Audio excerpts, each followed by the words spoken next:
Hello, everyone, and welcome back to the Big Money Stylist Podcast. We're at what, episode 7? Number 7. Episode 7. Episode's number 7. It's flown by. I missed you guys last week. I know, we missed having you here too, and then Danielle left, and it was just me and Garrett here alone. And now we're missing Danielle.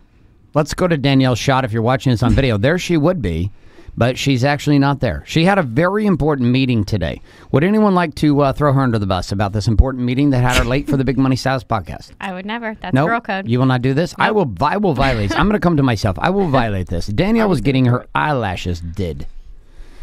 And, eyelashes are kind of like hair extensions. You know, you've got to get them done. We're heading to Maui next week, and so she needed the eyelashes. I'm not going to lie. I'm a big fan of the eyelashes. Do you girls do the eyelashes?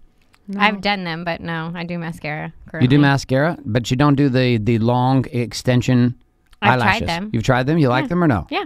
You do? Ani, have you ever done the eyelashes? I'm too lazy to put makeup on most days, so no. So well, you don't? That's the purpose of them. No, because then I have to take care of them, then I have to go get them redone. I'll get my hair done 500 times, not do my eyelashes too. Not a fan of the eyelashes. Have you ever, Ani, have you ever grown out your armpit hairs and then braided them? It's fucking disgusting, and no one will ever convince me that's not gross. All right. Well, we're going to quit this screw-off shenanigans going on here with a minute of wasted time in your life that you will never get back again. We've literally stolen parts of your life. Let's try to add some value today. Again, my name's Garrett J. White. I am the co-host here. I'm more like the larger, more fit version of Ryan Seacrest here on the show. My job is to make sure that these women share with you every single week powerful tips and tricks as an artist and a stylist around the ideas of power, the ideas of production, the ideas of profitability, and ultimate protection when it comes to building a hair business. But if you're new here to the show, I need you to understand why we're here. So we're going to come to our beautiful artists here. We're going to come to Coach Ani and Coach Val. We're going to start with Coach Ani. Coach Ani, give it to us. What is the dilemma that stylists find themselves in today's society? It's why BMS even exists. Big Money Stylists exists because this problem exists for clients. What are you seeing here, this client issue, and the client being the stylist? Oh, artists, we are not taught at all how to market ourselves. There's literally zero training inside marketing and business when you go to hair school. So they give you a skill and they teach you how to do it and then throw you off into the world, and you wonder why in a couple years you're like, well, turns out I fucking hate doing this now, and you can't figure it out, and then you just quit. And then you quit. All right, Coach Val, add to this. What else did you see here? We've gone as far as to say that we are liberating stylists from slavery and bondage. Yeah. This is quite intense. What do you think on this? Yeah, we give you your life back. So like Ani said, we have zero training on it. So you think like, well, I know how to do hair and I took all these extra classes and I'm amazing at it. So now my books are going to be full and I'm going to make all this money. And that's not the case at all. But if you do get lucky enough to have your books full, you're miserable because you are at the expense of your client's schedule and their demands and not yours. And you just have lost the love for the art. The love of the art. Now, this focus of returning you as an artist back to the game of loving the art is why Big Money Stylist exists. It's helping you liberate yourself from this place of bondage. And the bondage that we're discussing is a bondage that sounds interesting. It sounds, at times, sometimes a little bit over-exaggerated. People are like, come on, dude, Garrett, you're pushing the envelope on this whole idea of setting artists free. But this is actually what happens. Last week, we just had a training. We had a training last week. It was fantastic. It was multiple days. We had 4 days of this. And I'm going to come to both of you for a little return and report on BMS 10 and BMS 11, which were 50 artists who graduated here. They came to Laguna Beach, California. If you're unaware of what our programs are all about, there is a very intense 2-day program with a 30-day build-up virtual experience that you can learn more about by going to bigmoneystylist.com. Watching the short movie there and getting some stories shared with you about some of the artists who have taken themselves from the bondage place into the place of power as businessmen and businesswomen. So let's go. We'll start with let's start with the first one. Coach Val, I'm going to have you talk about BMS 10, the first 2 days. What were give us some feedback on what you saw here. These were some of our mastermind attendees who were also coming back. Coming to their first 2-day event. What did you notice happen here this last week, and what stuck out to you the most? Just their mind shifts, like still shifting. They got a little taste of it, obviously, like at convention, but we go in way deeper at our BMS intensive class. So getting to see their personal numbers, their personal, what their business currently looks like, and showing them this is how we can get you to a different place, and them having that like light bulb go off, like fuck, I never knew that this was possible. And for them to have this like strategic game plan of how they're going to achieve their goals, and them like making promises to themselves of what they were going to do next to reach those goals, and everyone just leaving like fired up even more so than they came, was amazing. They thought they were fired up at convention, but now that it was so detailed into their own personal business, they were just like lit. And I was like, this is why we do this shit. So give it to me inside of the game of BMS convention versus the intensive, and then we'll come to BMS 11. Coach Johnny, what are you seeing here? What's the difference? Like, somebody may hear this, and an artist is hearing this, and they're like, what is this convention versus an intensive?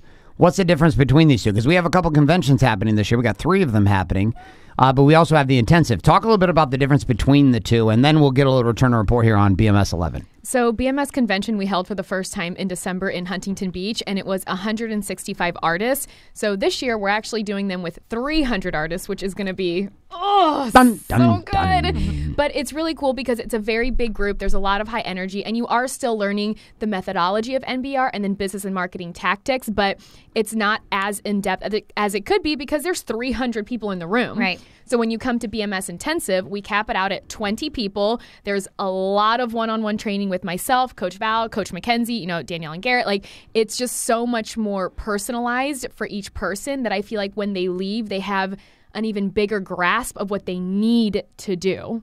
And BMS convention is something that our artists who are part of our mastermind, the BMS mastermind, which the only way you get part of the mastermind, where we go through deep dive sales training, marketing training, and a bunch of intense experience around that. We're going to talk about a bunch of that today. We're going to introduce some ideas around marketing and production, which we're going. Is to actually be a graduate of these events. There's no way into the mastermind unless you've gone through it, because part of the reason why is that it is an actual hands-on training. Mm-hmm. This is not a look and learn.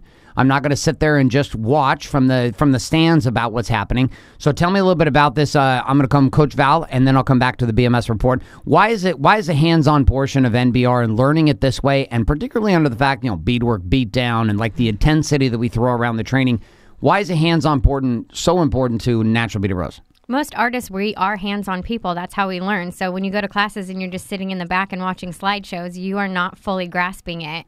And then you do the hands-on training, and then to have people who are super successful in it to be there to say, hey, hold your hand this way. Just do these fine little tweaks to critique the work to make it better so that your client's having a better experience. And then we put time under tension. We give them like pressure so that they can be faster at it. Like, okay, cool, you got your beadwork down. Now do it with a timer going, because realistically in the salon, that's what's happening. So we put pressure on you. We make sure you're doing it correctly, but then we do it in like such a fun environment that it's not like a prison like Nazi camp. We're having a good time, but we're out to get results for everyone. And so we found that this is like the most effective way to do it. Hands-on training, and then put some like tension and competition with it, and everyone thrives. Tension and competition. I like how you tied those together. Those are fantastic. We had a little bit. There was actually a boxing bell that was brought in. I required my teams to bring in the boxing bell. I have boxing arenas that we use for our warrior programs where men actually box. In this, we do not require any battling to go on, but we do have the beadwork beat down, which brought the bell. I'm not going to tell you more about this experience. You're going to have to come to the intensive experience. Just know it'll be one of the peak experiences of your entire life. All right, let's come on over here. Coach Johnny, give me a return report here on BMS 11, because we had another group of artists. We had 2 that came out on Tuesday and Thursday. Then we had our brand new group, which was individuals who have never been to any of our trainings before, showed up for 2 days, and talk through your highlights from BMS 11. I think the really great thing is, because we get the question a lot of, well, what is BMS? Like, what do we do? And I always say, well, you learn the methodology of NBR and then business and marketing tactics, but it's hard to explain what BMS really is, because it's more than, it's not just, you're not sitting down doing some fucking highlights like every other class. It's an experience, and it's not just physical with like the beadwork beatdown, but I feel like emotionally, mentally, spiritually, it's just so much more. So I know that the students beforehand, what they expected was just a normal class. You're going to do some hair stuff, write down a few numbers. Ani might yell, Garrett might be a dick. Like, who knows what's going to happen? And then when it came down to it, because I talked to a lot of them afterwards at the cocktail party, and I said, what'd you think? And they're like, this is nothing like what I ever expected. And they said, this is what I never knew I was missing in all of my trainings. I didn't know this is what I needed and what I wanted until I got it. And then I got called a bitch a couple times, very lovingly afterwards, but I was like, I'm tough because I love you guys. It's fine. Yeah. So our training environment is different. Like, it's a very different training environment. What people don't understand is that we have blended the technology, the technology of business training, married that up to experiential training, and married that up to Natural Beta Bros, and married that up to the entire methodology of destroying the way that artists actually see themselves in the marketplace, and replacing that with a whole new empowering place of not only seeing themselves as relevant and not a hobbyist, but seeing themselves as actually relevant, and not just relevant, but significant in the lives of their clients. So let's start here with this conversation, because today's topic is production. We're going to go down this path. We're going to specifically talk about marketing. I'm going to introduce some ideas. We're going to talk about some things called strategic seduction. We're going to introduce some ideas. If you're listening to this podcast for the first time, again, take some notes on this. You're going to want to listen to this like 52 times. We're going to give you results today. Go apply these results. When you get those results, and it does work, just know that you got results by eating the piece of pepperoni that fell off the pizza onto the floor, and you ate it and it tasted good, and you were like, shit, I just ate the pepperoni off the floor. My invitation for you is to come into the store, come into the game, come into the restaurant, and sit down. And so as we drop some really intense training for you today here on this show, as you listen to it, and it works, not if, and it works, and when it works, my invitation for you is to head to bigmoneystylist.com, apply to be part of our classes. We have a few seats available still for 2018, heading into the summer before we run into our convention circuit series. Would love to have you part of that group and part of that experience. So let's come back here then to this idea of production, but we're going to spin the topic a little bit. And which one of you two would like to start? Do I have a volunteer in the audience? All right. We're going to come to the woman in black sitting in the middle, right next to where Danielle is supposed to be. We needed Lexi's doll head. We could have just put her right there in the display. Okay, so talk to me. When I say an artist changes her or his, we have like 5 or 6 guys who have come through the program, mostly women, but when they change the perspective of significance of themselves, why is this such a crucial move from seeing themselves as a hobbyist and disposable to shifting to see themselves as the prize and as significant? What are your thoughts on this topic?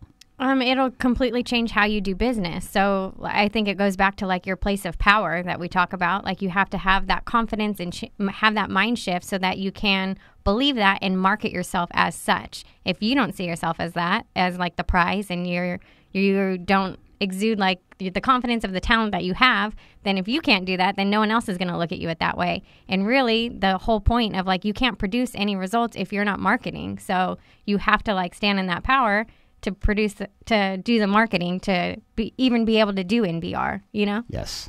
Okay. Now part of this means that if an artist doesn't see themselves as significant and doesn't see themselves as valuable, Coach Ani, give me how this affects their marketing, because we're about to head into a marketing conversation. If I don't see myself as valuable, what do you see happen for artists before they come to us?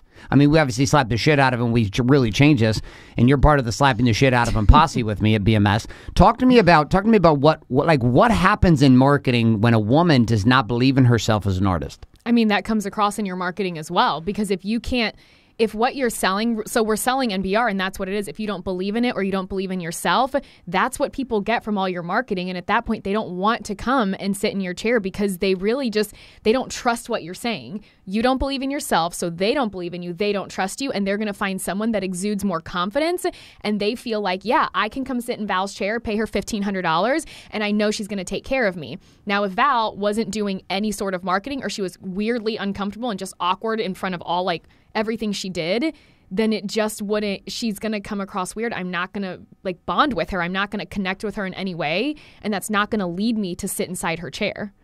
Val, when you first were exposed to Danielle and to NBR, your exposure, I believe your exposure was on Instagram, correct? Or were you seeing her on the blog before that? Nope, just Instagram. Just Instagram. Okay, so when you went to Instagram, talk through your first experience of seeing the work of Danielle and then seeing the brand of Danielle on Instagram just through pictures. What was going on through your mind? This is before you come to the team, before you took over, before you became the owner of the salon with us, before all of this shit blew up for you. Go back to the day back a few years ago. What was your perception? I liked her immediately because I had heard first about NBR, and then I had to go to Danielle to learn it. So I went and I checked out her Instagram page, and I was confused, which I liked because I'm a spaz. So I was like, does she do hair? She lives at the beach. Wait, is she a fashion blogger? Like, I was just confused, but everything that I saw that she was promoting and marketing, I liked. I liked that white salon she was posting pictures of. I liked all those beach pictures. I liked her cute outfits, and I loved the amazing hair. I'm like, she's not just one thing, she's a million things. I like her already, you know? So I already had like a bond with her because I liked all the different pockets of her that she was sharing with everyone. She wasn't just sharing like just the hair. I felt like I knew her on a different level. How do you feel like this impacted your ability to trust her? Like being able to see these pictures, like because everything inside of our ability, and we're going to move into stage 1 of strategic seduction here with production. Okay, we have power, which we talked about last week. And we talked about how I need to charge myself up. We talked about power now twice on this show. We're now moving into production again. We're specifically going to look at marketing, and we're going to look at the first stage of 6. So if you're listening to this show and you're going to be part of this experience, well, if you have patience over the next 6 months, you will get to learn strategic seduction because I'm going to teach you one piece every show, but that show's every 4 weeks, which is production, and then 4 weeks later we'll come back to it again. And so in roughly 6 months, you'll be able to go back on all the production shows and you'll know strategic seduction. Or guess what you could do? You could go to bigmoneystylist.com and you could join us and we could just teach you next week. And inside of that, you could start moving forward, having success already. But for the rest of you, let me prove to you what we got going on here. Communicate message, stage number 1. It's the only place we're going to go to. We're not going to talk about anything else. Just communicate message, which is stage number 1 of strategic seduction. Let's back up from this, though. Coach Ani, what is seduction? Seduction to me is getting someone from one place to another, but where both parties are happy. It's not manipulation, which I feel like can be a very fine line for people, because when you manipulate someone, you're convincing them to do something that they don't want to do. With seduction, there is no convincing. Like Val, I was seduced to come to California, not because my arm was tied behind my back, not because I was forced to, but because I saw something I liked. I knew where the vision was, and I was like, oh, fuck it, I'm all in, I'm going forward. So that to me is what seduction is someone choosing to do something because they like what they see, they like what they hear, they like the message that's been communicated to them. Okay, let's add to this. What are you saying here, Val? Strategic seduction. And kind of in like adding on to what Ani said, I agree with all of that. And then in like tiny baby steps. So it's not just one leap like straight there. It's just kind of like a little yes here and then a little, I'm going to go a little further, which I like. I mean, there's some decisions that you're like all in, but I like still feeling like I'm in control. So I know I'm being like mind fucked by other people, but like I like to still think I'm in control and taking those tiny steps like, yeah, okay, that's one yes. Yeah, okay, I'm a little closer to that before you're saying that final huge yes at the end. So I think it's everything Ani was saying married up with like tiny little baby steps to kind of get there. Perfect Where example. you feel like you're in control. Oh, yeah. Perfect. When you're not. You're not. You are. You're being seduced. But you like what you see. Exactly. Just like right before I moved here, Garrett and I, we went to the clubhouse by his house, which is beautiful, and there's tons of windows and the ocean. And the way he sat and the way for me to face him meant I was looking at the ocean. And in my head, I don't even know if I told you this, I was like, fuck you. I'm not looking at the ocean because I know what you're doing. That's part of the seduction here. And I'm not going to look at the beautiful water and the sunset. I'm ignoring that. I'm just going to look at your face and look no right one says indoors. no to the waves. Exactly. That's why I'm not looking at the ocean. I know what you're doing. That's right. We're using the beauty of the ocean to seduce you to us. So this entire game that you're talking about inside of Communicate Message, like this strategic seduction is the big frame of getting individuals to take yes momentum, small steps, right? So regardless of how much I'm charging, let's say that I'm charging, $200 for a color, or I'm charging $300 for a cut and a color, or whatever it is I'm doing, or whether I'm charging $1,500 to $2,000 for natural bead of rose, which is the pricing inside of this unique method with what we train on here. Regardless of what it is, the buying cycle inside of a person's purchasing decisions comes down to a series of very small yeses. Now, I'm going to emphasize this, and we're going to come and we're going to actually talk about Val and Ryan's dating life before they got married. So, Ryan is your husband. Talk to me about the first time you met Ryan. You were young. I was. You were how old? I was 15. 15 years old. And Yeah. Ryan's how much older than you? 3 years. 3 years older. So Ryan's 18, you're 15. It is like go time. He's like, oh, this is my girl. You guys meet for the first time. How long until you were married? Oh, I don't know, 10 years maybe? 10 years, right? Long Was time. was there a dating on and off game that happened over Yeah. 10 years? Okay, so there's dating happening, there's off dating happening, there's breaking ups happening, there's things going down. Okay, good. So over 10 years, you made a decision, and the decision was what? All right, I'll stay with you. All right, I'm going to have some babies with this one.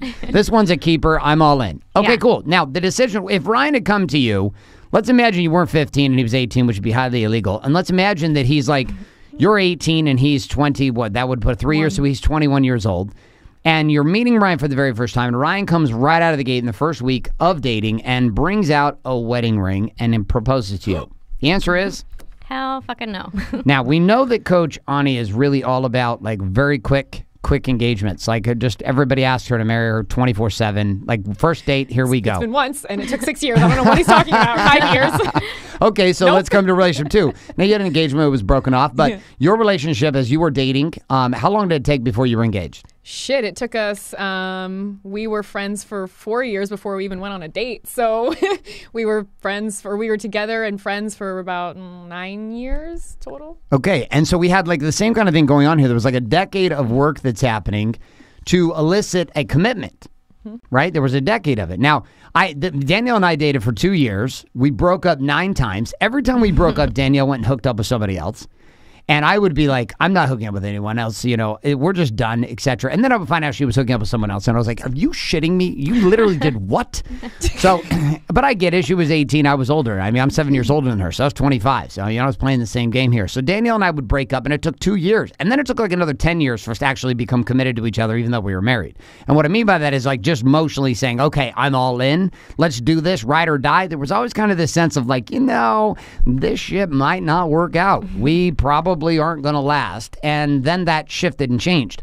My point being is that all of this takes time, right? Big decisions take time. Now, let's bring this topic around to the commitment of natural beaded rose. So, Coach Ani, give it to us. Like, why is this a decision that's actually one that cannot be made? Like, I'm not going to talk to somebody today and they're going to get extensions in 5 minutes. There has to be there's a process of seduction that happens. Why is that so important when it comes to extension work and obviously doing higher end services like we do here with Natural Beaded Rose? Well, I think definitely the part is you don't want to get buyer's remorse because it's even, I know for myself, there are times I'm shopping and I grab like a sweater, then I'll hold the sweater, I'll walk around with it. I keep looking at it. I'm like, I don't know, maybe, I think I might get it. I guess it would be cute with those pants. And it takes me an hour of holding the fucking sweater to either buy it or be like, don't want the fucking sweater anyway.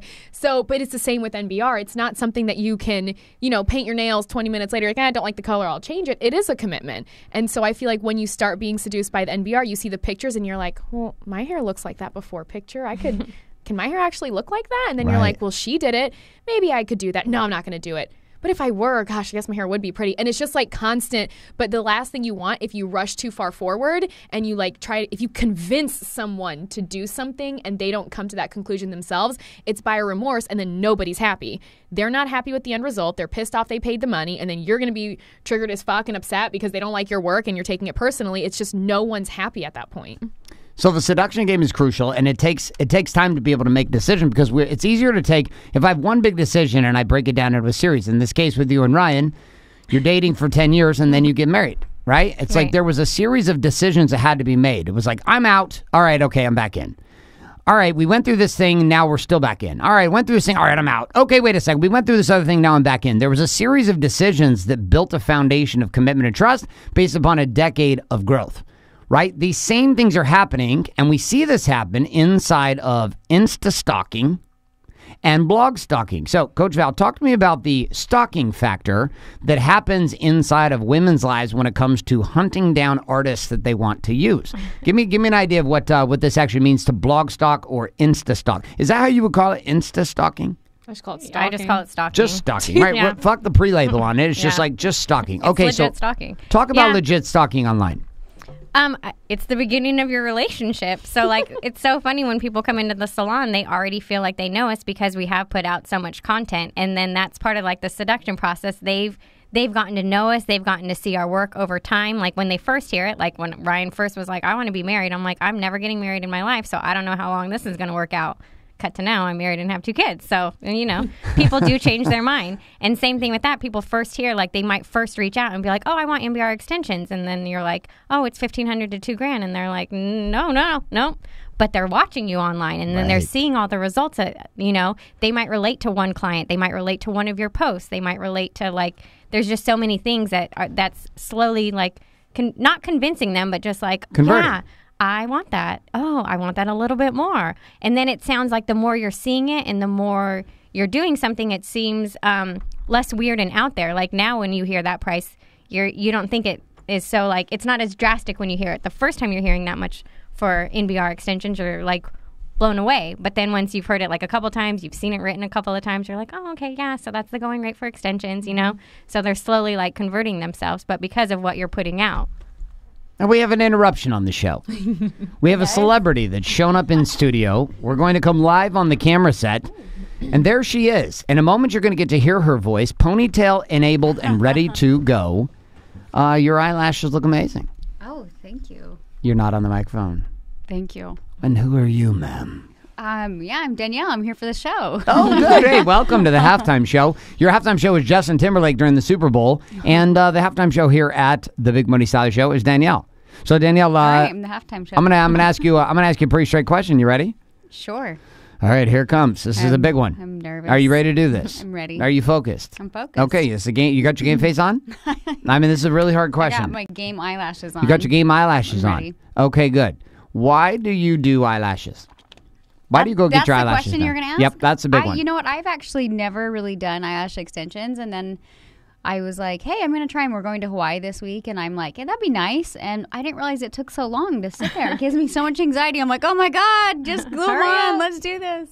Okay, so you went there because why? What were you hoping to find by getting the eyelashes? I feel like, well, what I noticed, because I hadn't gotten them before, and this was my first time getting it. Well, this is my second time, so I got a fill done. And the first time I got them done, I was like, oh, this feels so weird. But I like waking up and feeling like ready and done. Kind of like MBR.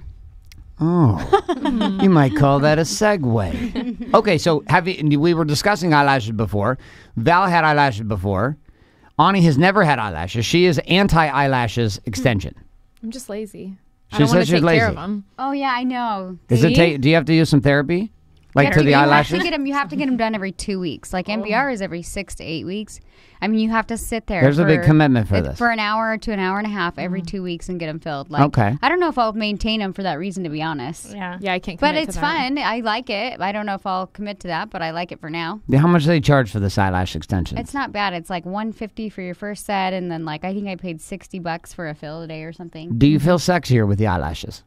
Right now, currently, no, I don't feel that sexy because my You do hair's not in a feel that pony and sexy. I haven't even gotten ready for the day, and I feel like I've been asleep in a chair for an hour, and I'm like, hey guys. Okay, so do you feel But like the normally- long? Why would you do these eyelashes? What were you looking for? I just like to wake up and like not have to put on any mascara and be like, oh, I look great, I look cute. Oh, even you were like, what is it about you in the mornings? Why do you look different? I was like, because Yes. I have eyelashes on. You're like, that's it. So it's kind of like waking up with like your makeup already done, ready to go, except for you didn't have to do it. So it helped. Yes. And you got some output from this, and the output that you were looking for was you were looking to feel happier. You're wanting to have an ease You of know what? access. You were wanting to feel the real- sexier. Here's the real thing, and I say Okay, this give with us a real thing. extensions too, is it's all about like feeling beautiful but saving time. So yeah, like the initial like lay there for an hour to an hour and a half every 2 weeks to get them done sucks, but then every day it saves you time. And Yeah. so even with hair extensions, like when I do my consultations with hair extensions, people are always asking me like, well, isn't it high maintenance? Isn't it so much work? And I'm like, it's like high maintenance to be low maintenance. It like you wake up, usually without extensions, when I didn't have my hair in, I'd wake up and be like, whoa, what the hell happened last night? How did I sleep like that? And layers are going every which direction. And then with like extensions, like people are like, how do you sleep on them? I'm like, you just sleep on them like hair. And then you literally wake up because they hold curl so well. You wake up and I'm like, oh, hey, my hair looks exactly like it just looks like Victoria's Secret hair. Like when you wake up, which is something I couldn't experience without hair extensions. And so lashes are kind of the same way. It's like high maintenance to be low maintenance. You wake up and you're like, I woke up like this. Hashtag I woke up like this. So, Coach Ani, hearing this inspirational speech, are you slowly being seduced under this communicate message topic to get the eyelashes because it will actually save you time, not take from you time? What are you feeling about this right now? Are you feeling seduced? I feel like I'm a monster client because I hear and I'm like, yeah, that would be great. But then I'm like, oh, I still have to go back every 2 weeks. I'm not fucking doing that. I don't have time to sit there for an hour and a half every 2 weeks. So for me, I know myself as a client, I am a hard sell. It's not easy to convince me of anything. I'm not going to say it's because I'm hard-headed or stubborn, but that could also be it. So I think it sounds great, but I go right back to, every 2 weeks? No, I'm out. So there was. Ani, all we'd have to do is get you in the chair. That's what you probably said about hair extensions. That's why you stalked me like crazy. And then once you got in the door, you're like, I'm in, I'm all in. Could you imagine ever doing your life again without the 22s? Well, no, but that's once every 6 to 8 Could you weeks. imagine your life without MBR in general? No, Right? I feel not even think so those much terrible prettier. thoughts. That's no. not. That's like devil talk. You guys are getting very, very, very naughty right now with this talking about no NBR. All right, so we're going to continue this conversation of strategic seduction. We're going to come back to communicate message. We're in the production topic, and I was bringing this up because if to get Ani's a great example. Ani's like, no, hell no, I will not go get the eyelashes. Now our mission becomes get the eyelashes on Ani. Danielle says, hell no, I will never get a tattoo. She says this. Now, Coach Val, you were trying to seduce a tattoo last week, yes? Yes. Okay, and Danielle said what? She was ready. She had FOMO and she didn't want to get left out and she wanted to get one too. She was ready to do this, and I saw it in her eyes. She was driving away. She denies this to this day. That she was actually in the flow to get the tattoo. But by the time the moment came to make the commitment, she was not fully what? Committed. She was not committed, needed some more seduction. Although I can tell you that Danielle did say something to me that she's never said before. She said, when I get... Now, she may have still been a little intoxicated, but she said, when I get a tattoo, or if I get a tattoo like this, I'm going to do it in Bordeaux with Lil B, and it's going to be an experience. It's going to happen. For what sure. you just said. Did you hear this? Yeah. Did you hear this? This shit is happening. I think that's what happened is as we were driving to this tattoo artist that Stacy had Googled the night before. Not even the night before. A couple hours before. Amongst a few drinks, I was like, Danielle, sober Danielle, wake up. I was like, oh, yeah, that's a bad idea. Oh, thank you, higher self, for coming in and letting me know no. I would like to say, if the drive was shorter, I think we would have had a higher conversion rate.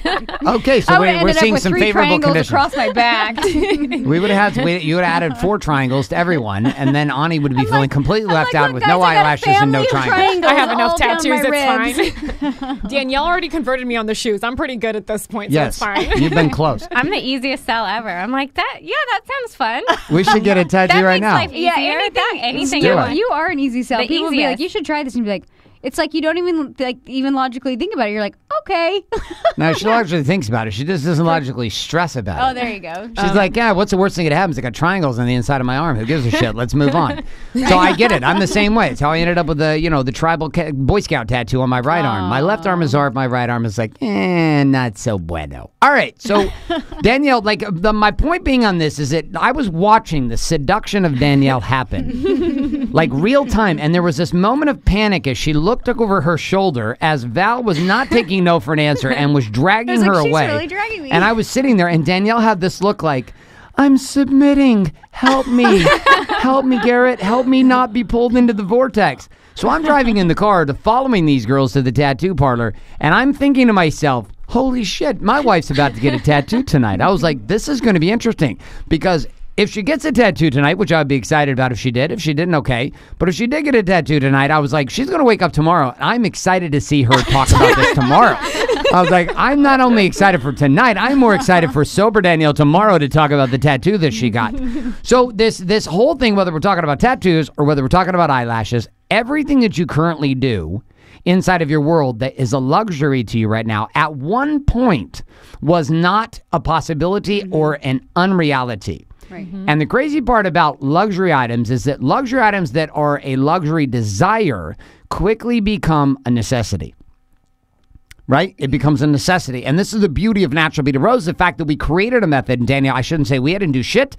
Danielle created a method that allowed for this thing to be experienced, whereas a luxury buy, which initially happens, then becomes a necessity to life, because a new identity is created inside of this. Now, let's come back to this idea of seduction. Danielle, we never asked you, what do you think seduction stands for? In your world, how would you describe seduction? What does this mean?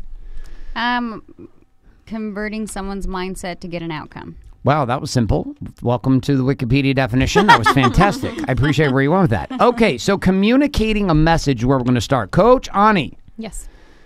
What are some of the ways that we communicate a message as artists to the marketplace in our marketing? What are some of the ways? Give us one way that an artist can communicate a message to the marketplace. The easiest and most common is pictures. Pictures. Okay, Danielle, I'm coming over to you with photos. You started down the path with pictures, but you became a bit of a psychopath with the pictures. You actually went through like a whole bunch of cameras. I had to spend all this time with you trying to help you with Bluetooth connections to photos, etc. Still working on it. Why did you become so obsessive about the types of photos and the quality of the pictures that you were putting out to the marketplace? We already discussed that they seduce the shit out of Val, but why did they become important to you? I just think, well, speaking from a hairstylist standpoint, or really with anything, like a nice picture is what initially draws me in, especially in the hair world.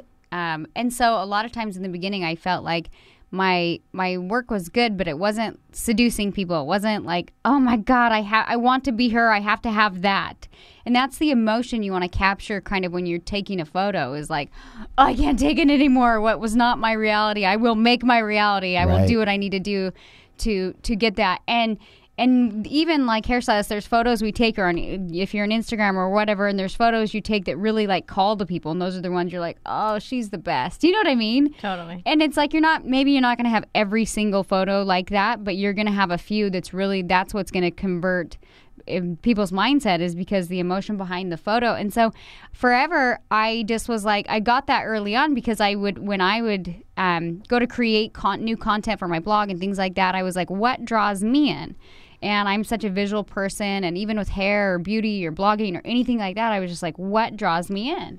And so I just started paying attention to that, and that's when I kind of tried to jump into photos. I was like, oh my God, like you can't just be a good hairstylist. You have to be a good marketer. You have to be good at taking photos. Like you have to be overall all around good. I know a lot of hairstylists that their work seems really good, and I look at their photos, I'm like, this is shit. Yeah. Dude, I saw this client in person, and that's what you put out to the marketplace. I'm like, oh, I wouldn't be interested in that. And so for me, I was just like, oh, I've got to figure out a way to take better photos. And I used to forever think it was the camera, and then I realized it was me. Mm-hmm. So I kept investing in like super fancy cameras and lenses, and then I was like, okay, I'm going to go back. I'm just going to go back to my regular, not iPhone, but I did the Canon Rebel is what I use. And I just went back to that. And I started focusing on like poses with the clients and hair and styling, and took a lot of time to really like look at my own work and think, is it as good as I think it is? And could it be better? And so I think a lot of times as an artist, they think, well, my work's good. I just can't get the right photo. And then sometimes you have to take a harsh reality. Well, is your work that good? Yeah. You know, and for me, looking back at my photos has made me become a better photographer and a better hairstylist, because I can kind of figure out what I'm looking to really like. I want to look at it and be like sold and be like, oh, I want her color hair. Like, you know, it's like my own client. And I'm like, I want to be blonde, even though I don't want to be blonde. But I'm like, maybe I do. She's so hot. Maybe I do. So Coach Val, let me like expand on this in your world. When did photos become like quality photos? Like the work that you put out is intense. I know sometimes I bust your balls about your white borders around your pictures. Which they're back in the game. I don't know if you got the Yeah, memo. I know. I saw they're back in the game. I was vetoed. I was literally vetoed on all of these white borders that are now back in the game. No, but I do like your before and afters with it. Yes, I will but say that. listen, let's like regardless of borders and my ridiculous opinion that gets rejected 90% of the time around here, but the 10% it's accepted, we dominate with. All right, come back to pictures. When did pictures, Val, for you become like really important as an artist? Because we see a lot of artists that come through here with BMS, and I see a lot of Instagrams that look like shit. I see a lot of like no picture taking at all of clients. They're amazing artists. It's like one of two things. They're like amazing artists and they don't take any pictures. So no one ever knows what's going on. And then you see people who like literally throw shit up online. Like the pictures are complete nonsense, but their work is really good. Talk about when did pictures become something, and photos of your clients, when did this become like really like bam? Because you nail it. I mean, you've got an entire collage of, you know, hundreds of clients now, before and afters inside a natural beat of rose. But what are your thoughts on the photo side? It took me a good year before I went into it, but I wanted to be better at natural beaded rose. So I was working really hard to get like better at the technique before I felt even comfortable taking a picture to showcase my work. And then I obviously, like, I'm with Danielle, so I would watch everything that she did, and I would try and like mimic it first with my phone and the ring light and all of that. And then I was like, all right, I think I'm at that point. Like, I'm going to do it. I'm going to take the plunge. And I got the camera, and then I just started working. And then I'm like, okay, me, awkward, trying to guide a client who feels awkward in front of the camera. It was a fucking disaster. I'm like, my pictures are shit because I'm sitting there silently and waiting for them to be a fucking model and do a photo shoot. And I'm like, oh, this is not good. So you should leave now. We're done. And the best is when you go to take a photo and they're like turning their heads so far to the right that you're like, don't worry, I cannot see your face. Now I can barely see your hair, but thank you. So it took a year before I even started, and then I had to be like, okay, I got to figure out how to give them some like positive reinforcement to guide them. And then like Danielle said, it made me like look at my work, and I'd always like at the end of the day, I always go back in my camera and I analyze everything like, oh, I should have done a brighter piece here, or this could have had more of a backdrop right here. It makes me like analyze my work, and then I put notes to what I want to do to that client the next time. And then that's a great idea. I love that. And then I do it like with each person, even if it's not something I'm wanting to post, I still take pictures of them just so I'm getting used to guiding the client on how I want them to pose, and then me getting better at like knowing the lighting, the angles of the client, all of that. So I'm like full on like dedicated now, but it took a year before I even like started, and then probably another good like 4 to 5 months before I even saw like I could kind of get the hang of it. I'm a slow learner. So, Ani, give me on your perspective as a trainer, like talk about why is the comfort level as an artist, right? Like, so we train on this constantly inside of BMS, which is really helping an artist start to see themselves from a place of power. But how do they actually fuck up their marketing by being out of power when it comes to photos? You know, you heard Val say, listen, I kind of felt awkward about it. Like Danielle felt awkward about it in the beginning. It's all the photo shoots. I mean, Danielle, how many photo shoots have you had of yourself? Like 200 maybe? I don't know. For the blog, I try to shoot like twice a month. So like, and you've been doing the blog for like 8 years? No, it's for probably since Ruby was born. So 7 years? About almost 7, yeah. 7 years on the blog, and we're looking at, 2 shoots a month? Probably. So we're looking at like, 2 shoots a month. You're looking at 24 shoots for the year times 7. So you're like 150 shoots? You know what though? It's a lot of photo shoots. And I still feel like somewhat awkward sometimes, but I just continue to do it because I like when I shoot with a photographer, it helps me to understand lighting and posing. And I think, I'm a confident person, but I don't like the photo shoots aren't my favorite thing to do. Like I still to this day feel a little bit awkward, even though I feel like I'm a confident person, but I do it because I'm like, oh, I want to like create more of the brand, and I also want to literally, I think it's helped me a ton with like directing clients and like different angles, and specifically with lighting, like natural lighting, because I only shoot for my blog in natural lighting. Got it. So and there had to have been a direct connection between your comfort being on the camera versus also being able to help your client be comfortable on the camera. Right. Kind of a connection there. So I have a little announcement to make here on the show. Little announcement. I'm pregnant. No, I'm not.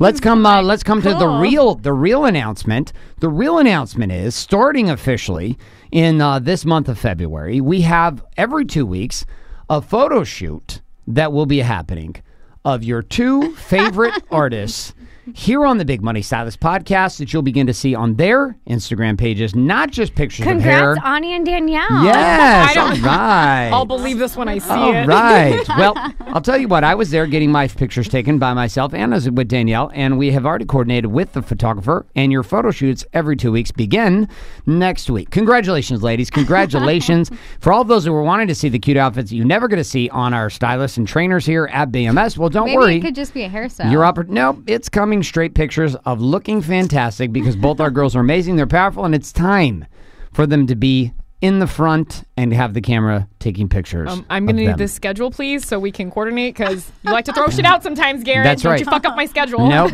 This is how I do it. All right, cool. So the announcement's over. Let's continue with strategic seduction. Second way, Coach Ani, that we can communicate a message as an artist to the marketplace. What's another way? We can do pictures. What's one? What's videos. Another? Videos. Ooh. Tell me about videos.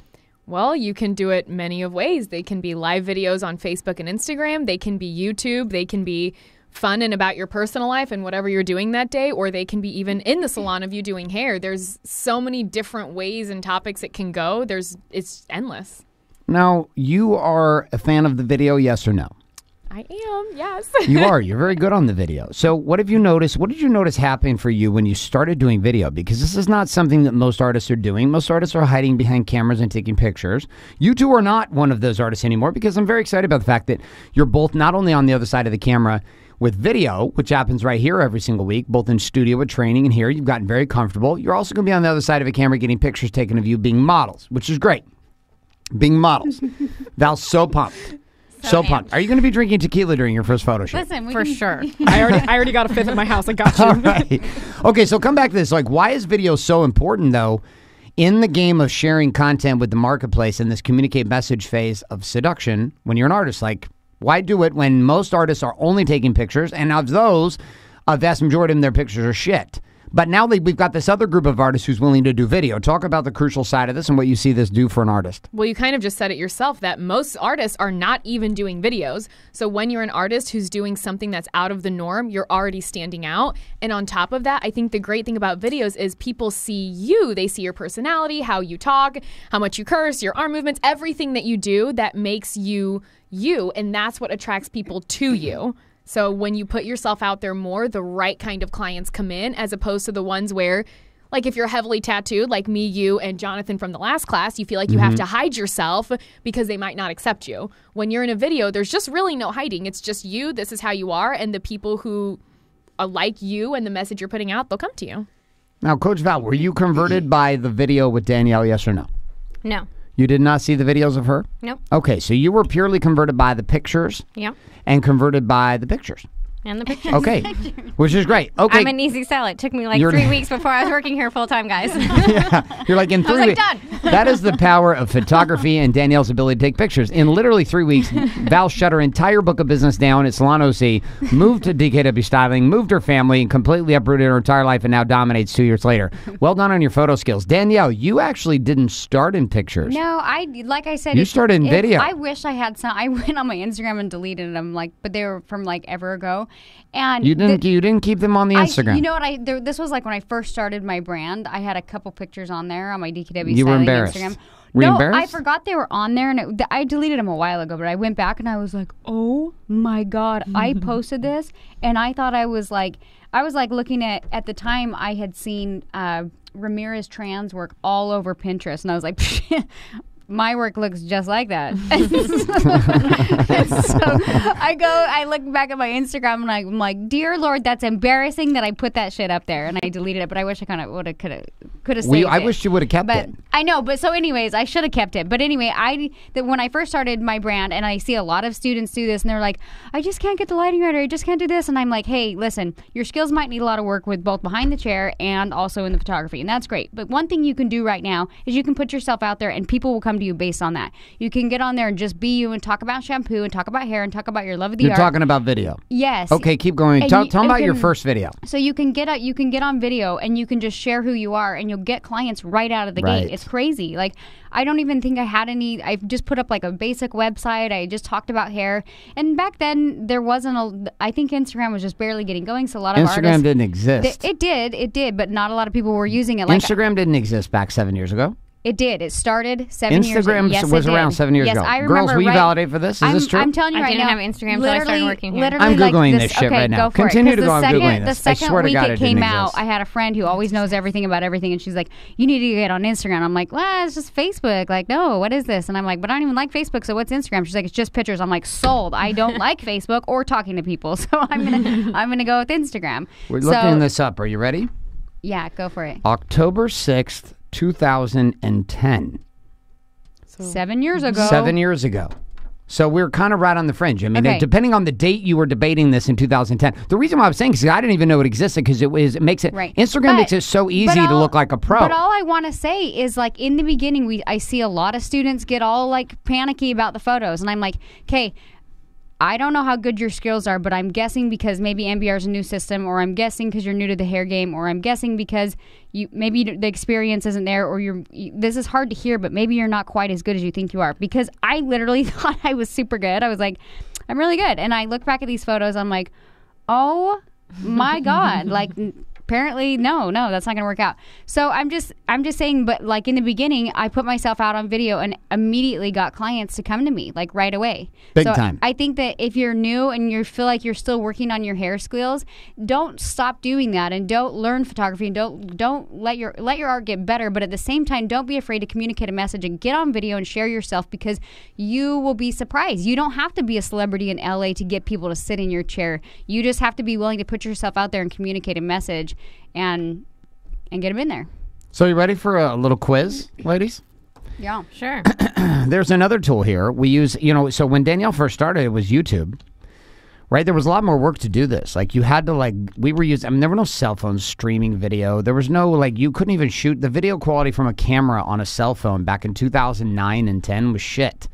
It was granulated. It looked bad. So the only way to do a video was to do high-end video with cameras, and then you had to go through his post-edit, and then it was uploading stuff to YouTube. And YouTube was starting to become like Blair Witch Project style, back a few years before that. You guys ever watch this movie, Blair Witch Project? Mm-hmm. Point of view, with the camera and stuff. It was all weird. Now that's everything. So here's a question. There was a technology that launched, and I'm going to ask you guys, we're going to quiz you. Live streaming from your cell phone. Now, live streaming had been around with a company called Livestream for a number of years. Long before this, they were streaming video. Internet speeds were not powerful enough, and handheld devices were not powerful enough. The technology wasn't there to actually allow for live streaming. But there was a company that came out with live streaming, many of them, but Facebook Live took over. Now, Facebook Live came out at what time? This is the quiz question. When None of us did... do Facebook. You do Facebook. I do Facebook. I do Facebook. I don't do it very actively. You're racist. You don't even like Facebook? You're We're having trouble with the social login. racist. Problem with the login. You and Val. Okay. So live streaming technology was perfected by Facebook on the mobile device. You had groups like Snapchat, etc. came out, but nobody had gone live streaming. We had Periscope that came out with Twitter, and they launched, but Facebook was the one that took over the game with live streaming. So when did Facebook live stream begin? What year? Anyone know? I'm Take going a to go guess. with 4 years ago. 4 years ago, which would have been what year? 2014? What is it? Yeah, 2014. 2014, okay. Val, I'll say 2015. Shit, that's what I was going to say. okay. Is that what you're saying? Is that Yeah. your final answer? Yeah. Okay, so 2015 August is when Facebook began to test it. And April 2016, everyone had access to live stream. In November of 2016, I went back on social media because that's right, of I live remember. streaming. Me and Danielle were in Boise, Idaho at ClickFunnels Conference, or a mastermind with my buddy Russell Brunson, who wrote the book .com Secrets and Expert Secrets and created the software tool ClickFunnels. And remember, I went on live stream. I went back on Facebook. I'd been off. That got you back on Facebook. That got me back on Facebook. The live stream actually got me back into social media I because can't I was believe you were off it for a year. I was off it for over a year. Literally didn't post one fucking thing on social media. Nothing. I didn't even check it. I was completely off. And that was when we built our empires Yeah. inside of my other businesses because I was so focused. Now, live streaming video. Why is this a big deal? Val, let's go to this. Live streaming video. I know you're not a fan. Yeah. You're not a fan of the live streaming. Not gonna lie. Not going to lie. I'm not going to have you lie. So, why live streaming, though? Why do you think it's a big deal? And then we're going to come to the coach to your left who has no problem with live streaming. But live stream video, why is this a game that we are encouraging? And you're doing it now, but we require it of Right.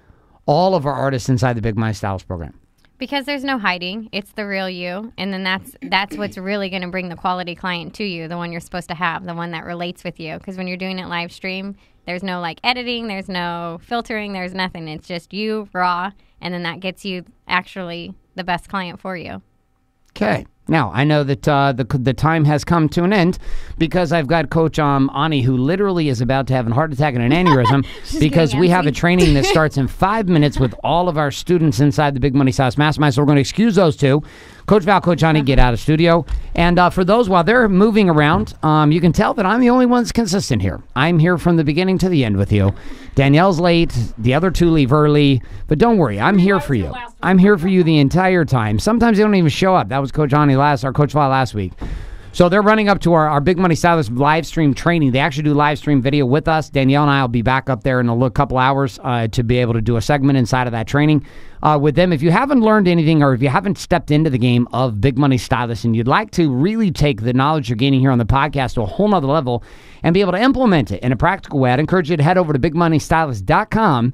Put your email address in, click submit, and then you're going to watch a short movie. It's about 15 to 20 minutes long. At the end of that movie, if it makes sense, we'd love to take your application on as a serious contender inside of our game. We don't accept everybody, but if you're a person who's fighting for greatness inside of your world as an artist and you're wanting to learn the method of natural beta bros and combine that with the business strategies we teach here on Big Money Stylist, well, you know what to do. Complete that application. One of our team, Coach Ani or Coach Val, will reach out and have a conversation with you and see if it's a fit. Now, we're going to keep coming down this room. You went to Danielle. It's just you and me, babe. Okay. You and me. Let's close it down. One-on-one. We got about 6 minutes before we're going to close this down. Okay. 6-7 minutes. Okay. So we have video. How did video change you as an artist? Right? Because you went on video. I remember the first videos you did Michelle Money's hair, who was on The Bachelor. And I required us to do some video. I brought my camera out. We videoed it. That video went big. You started getting really big on YouTube with hair extensions. You actually took over a lot of the game there. I am not... I would say I'm not super outgoing, but I'm comfortable with me. And for some reason, when I got on video, I think in the beginning, I was like trying too hard, and I was like, I gotta not be me, and I gotta be like really professional. And then I went back and like watched my first few videos, and I was like, okay, I'm in my bathroom. It can only be so professional, so maybe I should just not fucking care and just be me. And so in the beginning, I always felt somewhat comfortable on camera because it felt.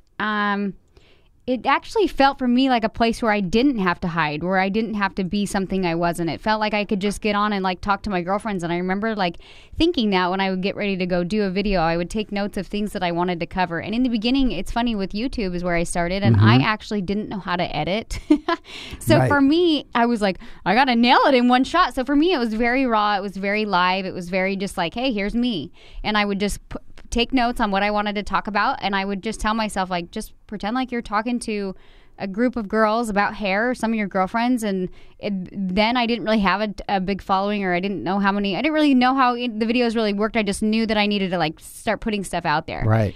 And so that's what I did. I would just get on and be like, hey guys, like, let me talk to you about this, and let me show you this hairstyle, and I got this wand, and da-da-da-da. And I'd watch other people's videos, and I was like, okay, I really like this person. She's just showing me how to braid her hair. I like her eyeshadow. Like, and you begin to feel like at this level of, and it's funny because the hair videos on YouTube that were way too professional, those were people I would never continue to follow. So if I found a random like L'Oreal or Redken or whatever with some famous artist like doing some work in an all pretty white room, I'd maybe watch one, but I wouldn't connect to that person, and I wouldn't continue to follow it. Just every now and again, I'd be like, I just wouldn't follow them. And so what I realized is like these girls that are just sitting there, talking about products or mascara or whatever it is they love, I connected with them, and I continued to follow them. And this started to convert my mindset to be like, all of a sudden I'm buying all these new products, and all of a sudden I'm buying like all the whatever they're recommending. I'm like, oh, thank you so much. I love that. And I look forward to your videos.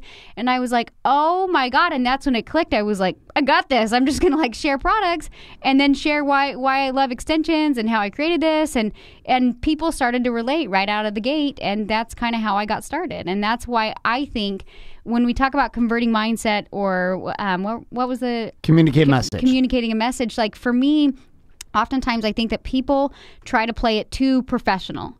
And I'm like, you're not at that level. You're not. So why don't you just like bring it down a notch and kind of try to communicate a message to people like you. A lot of people that sit in our chairs are people like us. They're people like, that you'd maybe want to hang out with, maybe not. But either way, if you communicate that message, you're more likely to get somebody who kind of generally vibes with you, and it becomes an overall better experiences versus just having somebody come sit in your chair who doesn't vibe with you at all, and then maybe their style's different and they don't even like the overall outcome that you're giving them. So it not only helps convert the mindset, it makes the sell better, it guarantees a longer relationship with that client if you can build a personal brand with each client. And that's what I don't see enough hairstylists do. And the ones that do end up kind of like taking their brand to a whole nother level. So we've discussed today inside of stage 1 of strategic seduction, which is communicate message. We've gone through these ideas of what seduction is. We've also talked about how video and picture are two of the primary modes of communication. In the next round, when we talk about production here on the show, we're going to discuss text, blogging, email copy, sales copy, and why what you write actually matters. We're also going to discuss techniques with audio, similar to what we're doing here in podcast format, but also how to use audio with your clients and how to use audio inside of your marketing to actually be able to take your communication factor with your clients to a whole nother level. But when you've got at least a trifecta, the dual factor here of the picture and the video, you have this ability to pre-frame a message for a client and allow them to receive the buying conversation from a totally different perspective. And so if you're an artist that's sitting here and you're not taking pictures and you're not improving your work with your photos, and you're also not doing live stream video or doing video online and posting it for your clients to experience of you, if these two things are not happening, you can be guaranteed that your current client value and the current dollars that are represented inside of the salon, the quality of the clients and the price points that you're currently positioning at will be low. The clients will be less than desirable, and the dollars made will be less than desirable. All linked because you're not putting yourself out there with two things, photo and video. And like I said before, 4 weeks from now, when we get to the next production game, we'll come back around to the conversation of copy and also the game of audio. We're going to wrap up today's show, though. We're going to wrap it up on communicate a message. Danielle, you got some final thoughts from here on just the necessity for them to begin seeing themselves as a marketer. I would say, honestly, don't be afraid to be you and kind of let your personality show a little bit. I know a lot of artists think, well, I'm not you or I'm not like that. I'm like, okay, well, there's going to be people out there that relate to you and who you are and where you're at. So I just say be you and also be consistent with it. I know when I first started just like putting myself out there or getting on camera, I would even watch my videos of myself back and I was like, oh my God, why do I sound like I'm really angry and I'm showing no emotion? I feel like in person, that's not how I am. And so I really had to kind of go back and be like, no, just be you. Like you're with your girlfriends, you're having a good time, you're excited to be here, and let that excitement show on camera because I felt like that's who I really am. And so go back, if you're going to do videos, whether they're live or not, like be a little bit more animated. Do you know what I mean? And so it's like a fine line of be you, but be camera you, you know? Mm-hmm. So I would just encourage everybody to be consistent and communicate a message with just kind of, you don't have to be so pitchy. You can like share ideas and concepts and things like that. And then you can kind of help to convert their mindset. They'll eventually follow you. And then it's like you just attracted the client of your dreams.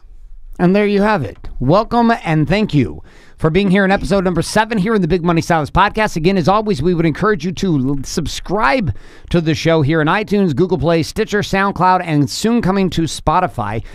And also leave us a review. Let us know what you think about the show. We're currently sitting number 7 actually overall in all of arts. We've moved to number 1. We've kind of been all over between 1 and 10. Would love your response there. Also, if you're looking for the action guides from each one of these shows as well as the show notes, you can always head over to the video, audio, and the text format of this show by going on over to bigmoneystylistnow.com, where you'll find all of those resources. For all of those looking to take this further inside of your training experience, we'd encourage you to head to bigmoneystylist.com, where you can watch a movie and apply. My friends, thanks so much for being here. This is Garrett J. White, your co-host here in the Big Money Stylist Podcast, saying thank you so much for being here, and we will see you next week.